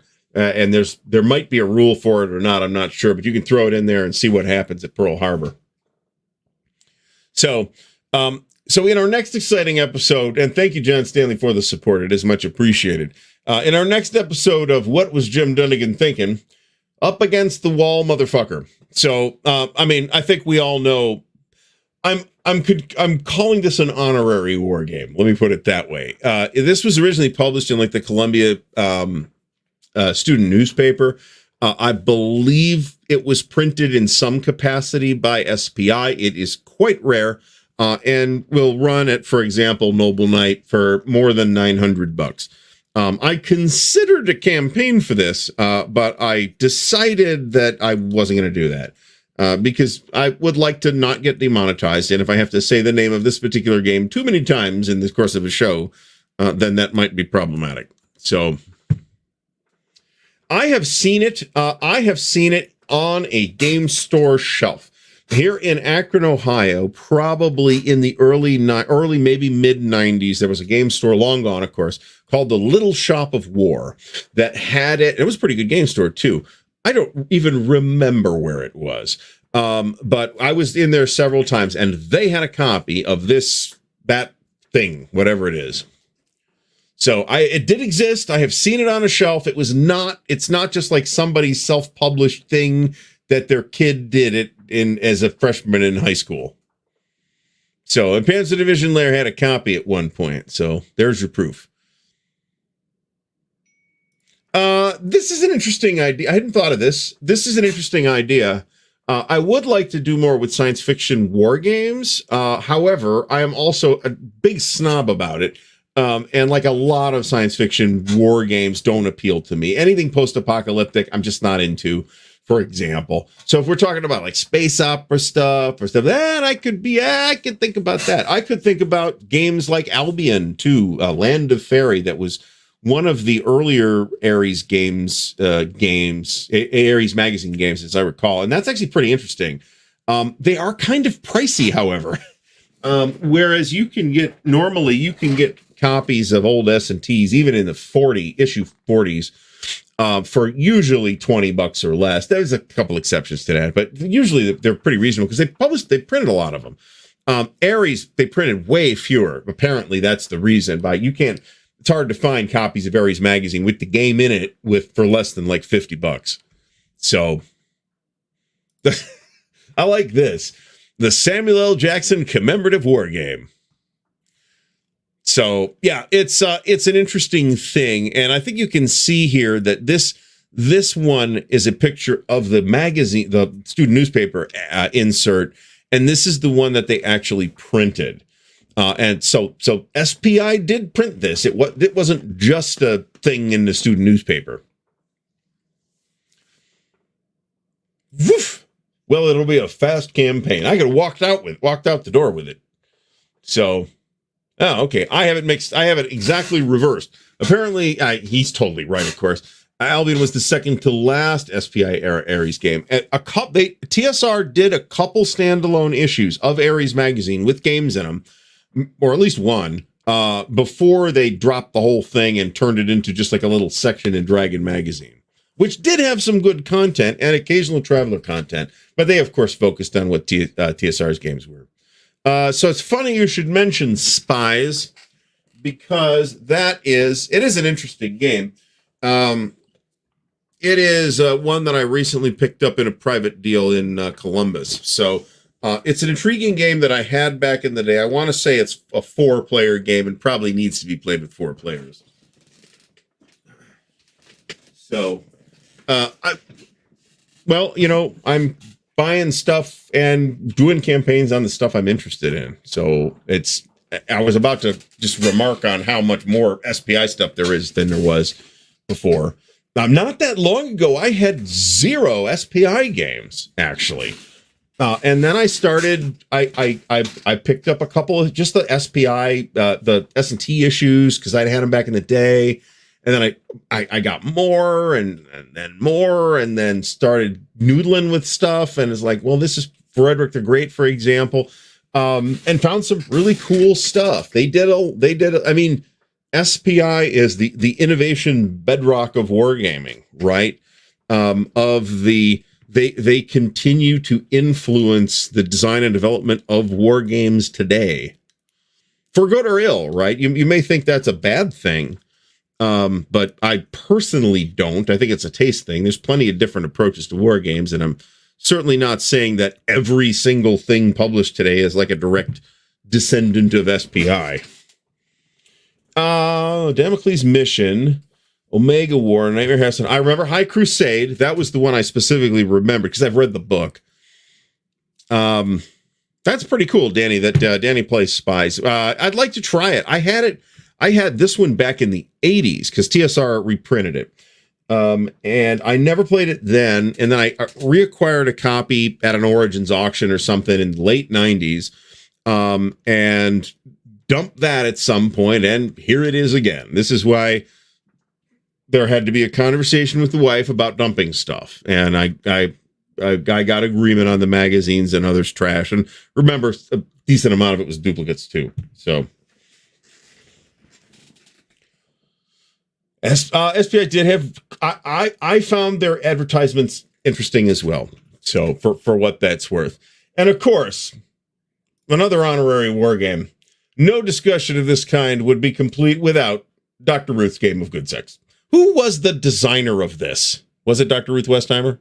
Okay, Jerry Gleichenhaus, Michael E. Moore, and Dr. Ruth Westheimer. Okay, so Mark did not design this. So, but this was their best-selling thing, right? They sold a ton of these.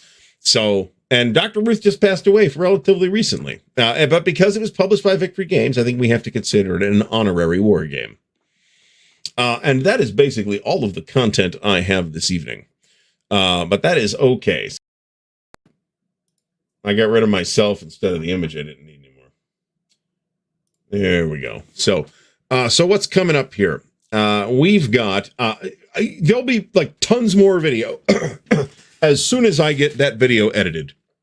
And a number of them, those videos are like things have priority over other things. So, ooh, Lords of the Middle Sea. Yeah, I remember this. I didn't really look at this.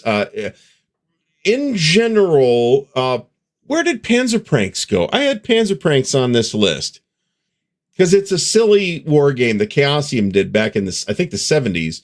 And it was World War II as it really was in the movies. And that was it said that on the packaging. And I thought that was on my list, and somehow the tab got closed. Somehow. Ooh, is this Victory Games? I vaguely remember the game. I don't remember that being Victory Games. That seems like a West End Games thing. I think this sounds 100% accurate, to be completely honest.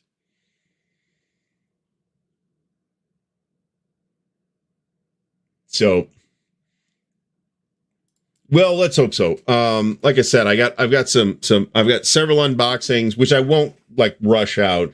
I've got at least 3 interviews now that I've got to get edited, and a couple of traveler videos. So, and I want to get all that content out. And there's a couple other things like the tray video for the Aegis Magazine game trays. The footage was unusable, so I have to re-record that. But I really want to get stuff out of the editing queue before I re-record that, right? I've got a ton of stuff. So on the Chit Show, tomorrow we are going to have Steve Fratspiel to talk about miniatures wargaming. So I'll probably be do the show wearing a paper bag on my head. But other than that, it will go swimmingly. And then next Tuesday, we've got Doc Cummins from Decision Games on. So Stigler, make sure you're on board for that particular show. That ought to be entertaining, right there, folks. Stigler v. Doc. That is going to be some of the best content you've ever seen in wargaming. Right there. I don't feel like I can clip these while talking, to be honest, because I constantly got to kind of watch because there's like a million different chip types. So, fight. So, I will absolutely take your word for this. I actually like the original movie, but I remember the game, but only vaguely. I never investigated it or was particularly curious about it or anything like that. I would have I would have a hard time defining Circus Maximus as not a war game. I see how you could say that, but it's designed like a war game.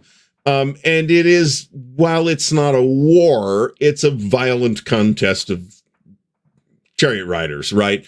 So I don't know that I think it's credible to not call this a war game just because there's not nominally a war on at the moment. So, and Jeff Beeler, a great shout out for this. David Thompson's Castle Itter, based on the weird situation where it's U.S. Army teaming up with German Wehrmacht to grab a castle held by the SS holding a bunch of French and other prisoners.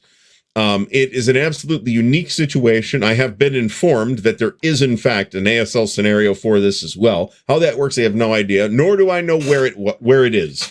So I should look at that. But I think that there's a really great chance that there will be an overarching project for the counterclipping show in 2025. And that is going to be to clip and actually clip and actually organize all the ASL stuff. It's a lot. I have 2 3-inch boxes basically full of unpunched ASL counter sheets. And I haven't sorted at least a couple of products into that set. I don't know if they would fit yet or not. Well, I would agree with this, by the way, but at this kind of thing, it's really cool. And if you remember the Origins slideshow, somebody had a big miniatures version of this, and they ran it with Circus Maximus, and it was awesome. So, yeah, this is why you need. Is there like a? Yeah, well, this is true too. I mean, and what about Gunslinger, right? I mean, I don't think there's really any gunslinger scenarios that don't have a gunfight in them. So is Gunslinger a war game? I mean, my first reaction is to say, well, no, it's just like a gunfight game. But why not? It's designed like a war game of the period would be. It's about a violent confrontation, and that there's not a war necessarily happening during what happens in the game. Why is that important? Right? Certainly tactics are a consideration in the game, right? So I would be interested in looking into this. Escape from Colditz is another, it's had a big presence in wargaming, and I know very little about it. Eric, thanks for stopping by. We'll catch you on the flip side. And over at Eric's Table Napoleonic Battles, in roughly 10 minutes, they will be live streaming La Bataille de la Moskva, which is fantastic. So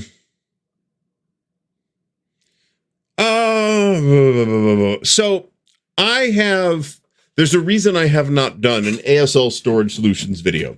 And that reason is because I am not happy with the state in which the storage has occurred, but I am reasonably happy with my storage solution, which is to use those container store trays, and like usually 2 per nationality, and then there's 4 for the markers and stuff.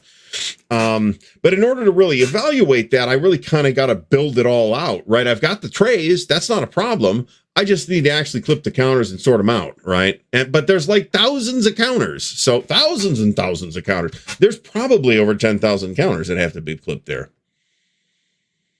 I did not, as a matter of fact. So good catch from Davendnard.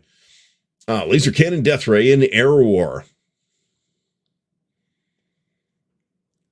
So yeah, so you could buy individual counter sheets from them, but man, is that a bad website? Holy shit.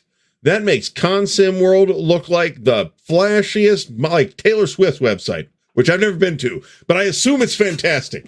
So I know nothing about it, but man, the ADB, they have a YouTube channel too, actually, and they've done very little content on it, and they haven't done anything anytime recently. So Stigler, thanks for coming by. I did not mention Invasion of the Air Eaters. One Page Bulge might have been worth a mention too, just for its brevity. It could be, yeah. Oh, you mean like the one I had to sit on the entire way home for 9 hours in the car? Right. At least we fixed it. It's fine. It's fine. I'm just whining at this point. So, he would probably do a better job than who was doing it for ADB. It's a bad website. Like half the links are broken.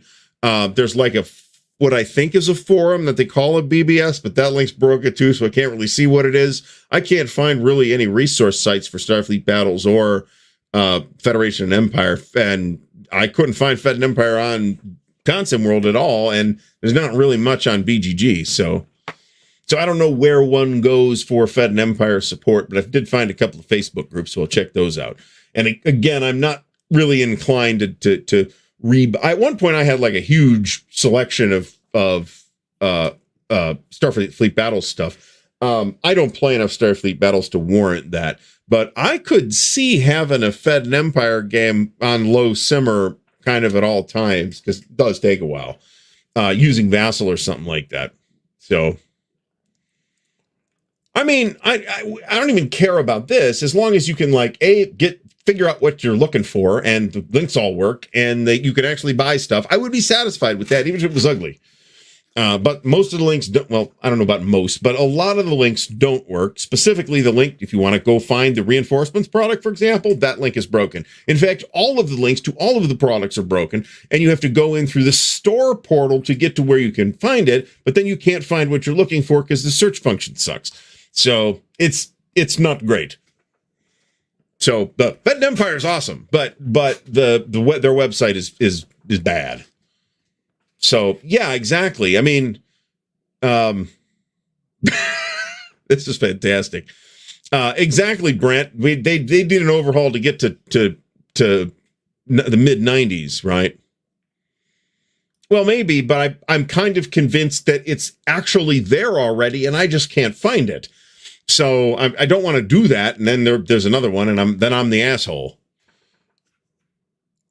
I mean, there ought to be one. There's one for Starfleet Battles. Why is there not one for Fed and Empire? Or is it in the Starfleet Battles folder, and I got to go through all that bullshit that I don't want to see to get to the stuff that I do? This sounds unappealing. Plus, I'm positive somebody has done like player aids and stuff like that. Where are those?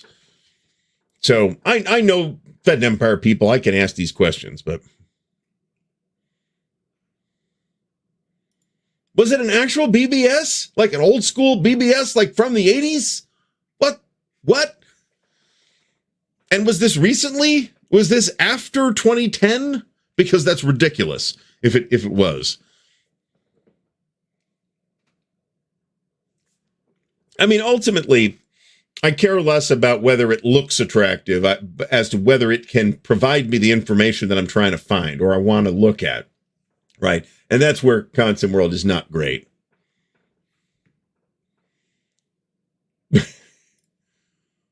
There you go. So anyway, they have there was a relatively recent edition of Fed and Empire, and although the sticker's not on here, the rulebook that I got it in a Facebook Pay It Forward, by the way. Oh my God, good God, this is insane. But there was a 2010 edition. I've got the 2010 rule book, but it looks like I got some of the old counter sheets. You can buy the counter sheets individually directly from ADB. So, and I might do that because there's visibly not enough counters to do the setup for the big campaign, or in fact, the scenario that we set up, which is just Kzinti and Lyrans and Klingons, and I think the Hydrants come in sooner or later. So, there's problems finding all that stuff. Now, what I'm probably going to end up doing, there's no way to store the shit in the box. It's just not going to be one of those games. So I think what I'm ending up with are the Cube for Me trays, organized by ship class. A specific ship class, not just vague ship class. Now, of course, I'm not an expert on the game yet either. So there's like two different counters with different values on them for mobile bases. And I'm not sure what the difference is yet. But we will eventually figure that out. I'm not. Thank you, Perfidious Albion. I will not be doing this. I do not have time to dick around with somebody's 1980s era technology. I'm having enough trouble with the 2024 era technology. Thank you very much. So Task Force Games is just kaput, as far as I can tell. Task Force Games published Starfleet Battles and associated other products as a licensee of Amarillo Design Bureau, which is now doing the stuff on its own. And they continue to do stuff. They've done stuff in the last couple of years. So they're still around. It's just their website sucks. So very old school. Some of the play aids and displays we're using were printed on dot matrix printers. It's incredible. Like the blog is, it hasn't been updated in eons. Jeff Baylor, you want to send me that link? I would appreciate it, to their excellent unofficial website with actual resources. That'd be cool. And they may, for all I knew, they were on the official site and I just couldn't find them because that's a shitty website. So, what are you going to do, right? You do have ground troops in this game, by the way. I'm not sure how that works because we haven't gotten to it yet, but Patrick, you're not going to be able to put that in the chat. I'm sorry. I have the ability to include links in the chat disabled for reasons. The spammers, right? But if you have any other avenue of contacting me, and you all do, then yeah, send me the link. Yeah, well, it should, and I figured it did, and I couldn't find it. And when I searched for it, it didn't come up in the search because the search is not that good on Concept World either. So. And I didn't see a thread on BGG talking about any kind of resource site. What the hell am I even clipping here? So, all right, folks, we are, I think, just about out of time. So remember the show tomorrow with Steve Pratt. We'll be talking about miniatures games, and that's going to be interesting conversation for Dan to have. And I've told Steve all the whole story already. So he will be in on the joke, as it were. But is this still the case? Because I could believe this based on the print standard. I think the layout is actually fine. It's very, very utilitarian. But I'm pretty much completely. Oh God, do I really have to fucking do this? God. Anyway, I remember CompuServe too. I was on CompuServe for a little while. I was on Genie for a little while, and I was on AOL for a couple of years. At least it felt like a couple of years at the time. What do I know? I was 18. But or something like that. But I moved to like an actual internet service provider basically as quickly as I could, which probably means, I don't know, 92, 93, something like that. 94, 95, maybe. I don't know. I'd have to think a little harder about it or dig up some actual records, which I'm pretty sure I don't have. So folks, it has been a great show tonight. I want to thank everybody for coming out. Remember, we'll be back next week, and tomorrow we have the Chit Show with Dan and Steve Pratt. So everybody have a great rest of the night, and we'll see you all again soon.